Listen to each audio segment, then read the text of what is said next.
Hello, everybody, and welcome to Real Estate Report. My name is Jeff Schmays. Today I have a couple of guests with me. I have, straight across, I have Anita Horowitz from RE/MAX Advantage, who's the broker over there. Welcome, Anita. Thank you. And Anne-Marie Linane from Women on the Move. Thank Welcome. Last time we were here, we talked a little bit about first-time home buyers and the process and how they could go about finding a property with a mortgage and getting financing and the market. Today we're going to be talking sort of the flip side of that. We're going to be talking about seniors and transitioning from their homes into apartments or maybe even smaller condominiums. And so we're going to start off with you, Anita.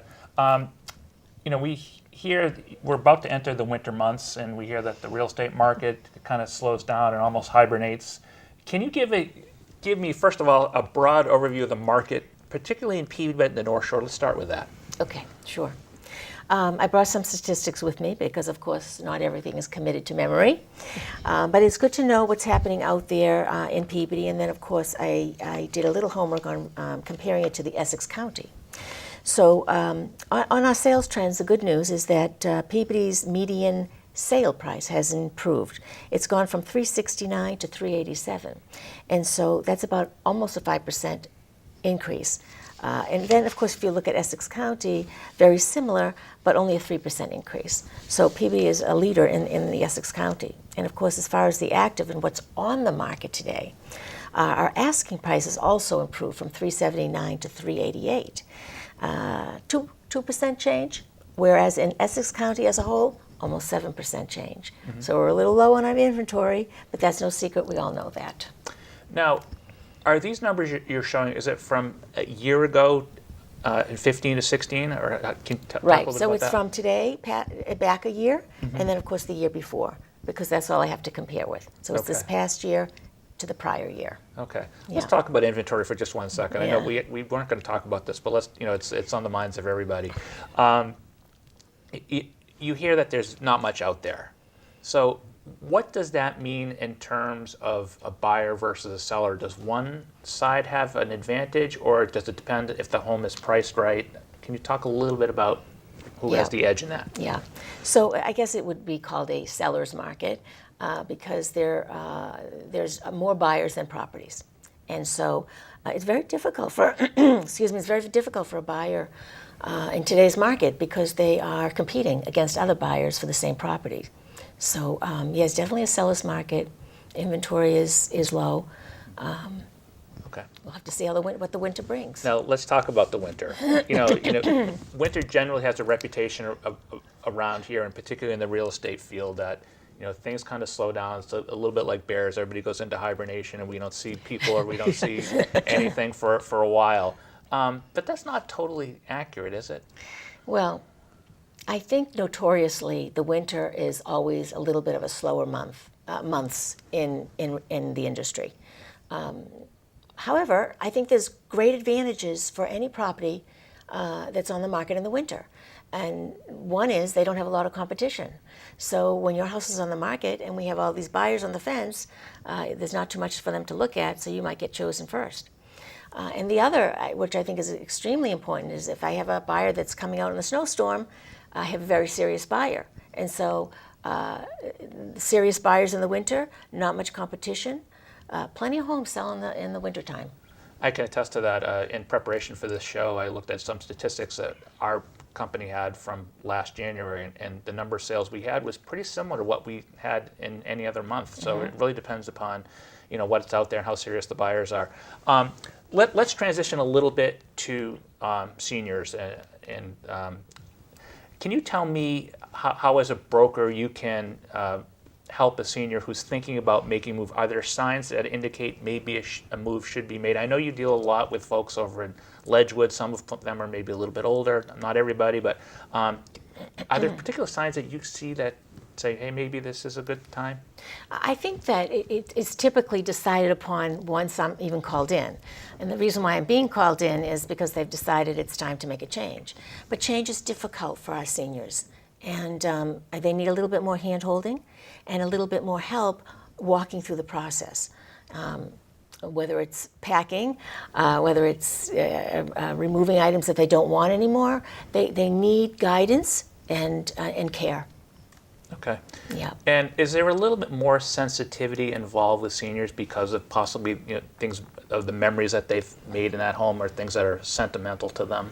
Yes, I think that a lot of elderly are nervous about change, which is the first thing that I'd mention, and and then I think that their destination could be a little fearful because it's almost like the end for them. They're looking at it as the end of a life cycle time as opposed to new beginnings. Okay. Let's talk a little bit about once you've made a determination in concert with the seniors, saying this is probably if this is something that you guys want, it's their decision to move. They own the property. What they should be looking for in their next property. What type of questions do you ask to help them in that reaching that decision?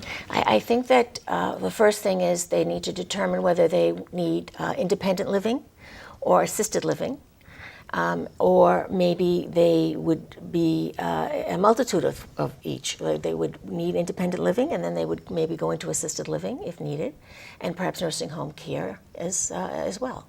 So I think they need to see what their needs are, what community they are comfortable in, where will they make most friends, where is the most action, where's the pool, where's the exercise, where's the classes, where's the help, and then they'll go from there. Most times when I enter into a senior home that they're ready to sell, they've already made a decision as to where they're going. Okay. Okay. Yes. So let's talk a little bit about some of the options. I mean, again, they've already made that decision, but I would say one level living is something that comes up. Whether there's medical assistance on site, whether Right. meals are made for them or not. Correct. Is there anything else that we're kind of Well, just like I said before, what is that little independent community going to hold for them? Is it arts and crafts? Is it woodworking? Is it yoga? I mean, there's a lot of activity going on. And the other thing too is a lot of these independent living communities offer transportation. So at the point of where someone is not driving anymore, it's so nice to be able to get on a shuttle and go to the supermarket, go to the mall, things like that. One of the questions, actually, I just kind of thought of this, Anita, and I apologize for this, but some of the homes that you go into, I'm guessing, and I know this for because I've seen it as well. The home can be a little bit dated. Maybe they haven't made changes or updates in their properties. Do you ever have discussions with them about, we think we might be able to market this property better if we staged it, or if you maybe spent a little money to make it a little bit more modern. Can you Right. tell me a little bit about those discussions? Right. So when we go in and we look at pricing and determine where that house is going to sit in the marketplace, we offer them options. If we sell it as is, perhaps we'll fall in this price range. If we do a little staging, perhaps we'll fall in this price range. If we do a little bit of both, perhaps we'll be in this price range. And so the staging is important, but it's very difficult for seniors to begin that process because, again, it's change, and for them, they just want to go. They just want to go. They're just ready. Okay. Yeah. What percentage of the situations that you encounter are the seniors actually living there versus, maybe they own the property, but they've moved into maybe their son or daughter's home or a relative? Not a big often? percentage. Okay. They may be heading in that direction, Okay. but when I'm pretty much, the children are wonderful for the parents. They typically are very heavily involved in the selling process, and I like that because they're very good for help, But for the most part, I find that most of them are still in the house. Do seniors have any particular concerns about leaving valuables in the house when there are open houses, more so than maybe non-seniors? No. Not really? Okay. No. It would be the same across the board. Okay. We always advise that. Okay. Yeah. All right. We touched upon this briefly. Leaving memories behind can be difficult. I mean, you spent a long time, raising your kids, maybe Yes. your grandchildren, maybe somebody got married in the house. Maybe this is where somebody broke a window and you had a laugh later on. Thanksgiving meals were served at Christmas, whatever. What type of conversations, if any, do you have with folks about leaving those memories behind, or do you just kind of listen? I listen. And it's hard. I think that's difficult for anybody. senior or not senior. Some people really have a feeling about their home, just all those life cycles that happen during their ownership, and of course seniors as well. But I think it's a psychological issue that somebody has to move on and take your memories with you. Okay, great. Yeah.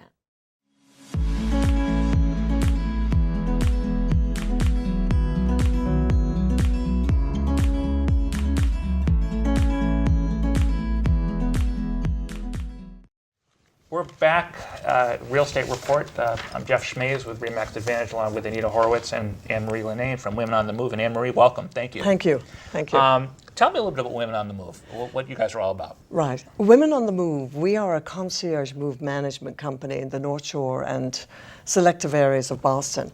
And what does concierge move management mean? To all of you who have moved, you know, let's say the drama, the stress, that everything is involved. One thing you always remember is you need a truck and some guys to get rid of the furniture. However, though, the content of the home is extremely important. And we provide the service of professional packing, decluttering, organising, staging, etc. for the individuals who are moving to the next home, the next stage of life, or whatever. Okay, all right. Tell me some of the services that you provide, your company provides, that might be a little different than maybe a competitor of yours. Right. One of the key areas that we work in, we work both in the residential and also in the retirement. And the reason why we say residential retirement, to Anita, it doesn't matter, the house has been sold and it's residential. But we split it kind of between the residential going to a residential, another home, a condo or whatever, and then the group, the adult children more involved where they're going into the retirement setting.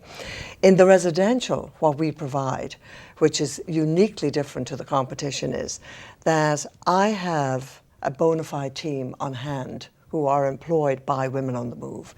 We have 15 staff, we have 12 women and 3 men. By the way, Women on the Move isn't solely women, it's also men, just to let you know. We also do a complimentary visit to the person's home, and we provide a plan of action which includes the fact that we bring all the materials. Most of our competitors will meet with families or meet with the person who's moving, and then they'll say, you know, you need to get X number of boxes in your hall. We actually bring all our supplies. You don't have to get a box. You don't have to be saying to yourself, how do I carry all of this stuff? The second piece as well is we have organisers on hand as well. So if we really feel, as you mentioned to Annette, sometimes the house is a little old and there's many years of memory in there, we can go in and organise prior to us doing the actual packing. Okay, all right. So you've talked a little bit about bringing the supplies in and helping with the move. Is there any psychological, do you have any conversations with the seniors, and how do you sort of do the hand-holding and comforting? Some people have said to me, I'm not a psychologist by profession, but some people say to me, I think you must be a psychologist. We basically, you know, when I see the individual first, let me go back. The person generally calls our office and meets first over the phone with my office manager, Lisa Cohn. And Lisa walks them through all our services. Then I go and meet them. And during that time of meeting them, where very often they're very tearful, and they're really saying, I don't want to move, but I need to move. Mm-hmm. And you know, they're also looking at the marketplace. Can they keep affording the mortgage? There's a myriad of reasons for it. So I walk them through that and actually speak to them more into the future. This is the next stage of life. This is, you know, sometimes it's going into the second stage. For the elderly, it can be the third stage. And in Europe, we've got a great expression called the troisième âge, which is very vague and very kind of romantic. And they like that. So I use that terminology very often. You kind of touched on this a little bit, but let's, if you can come up with a specific. Are there any typical challenges that you face, whether it's physical, mental, emotional? I mean, are there things that you kind of come up over and over again that you are now used to? Right. The key challenges that we meet are a little bit like Anita. Anita, thank you. A little bit like Anita. When she sees the person, they've kind of made a decision to move on. When we meet the people, more so in the retirement group, it may be family are actually saying, Mum and Dad, or Dad, they really need to be in more of a safe area such as a retirement home. And they are resisting while the adult children are saying, we need to move forward. And that can be quite a challenge. However, though, I do spend quite a bit of time with them. Generally, my first visit with the retirement group is probably anywhere between 2 to 3 hours, and just walking them through that.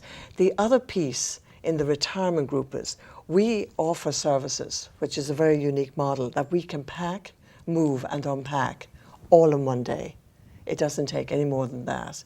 And then afterwards, we deal with the house and everything behind once we have moved the mum and dad, or, couple or the single, into the retirement home. So they're settled.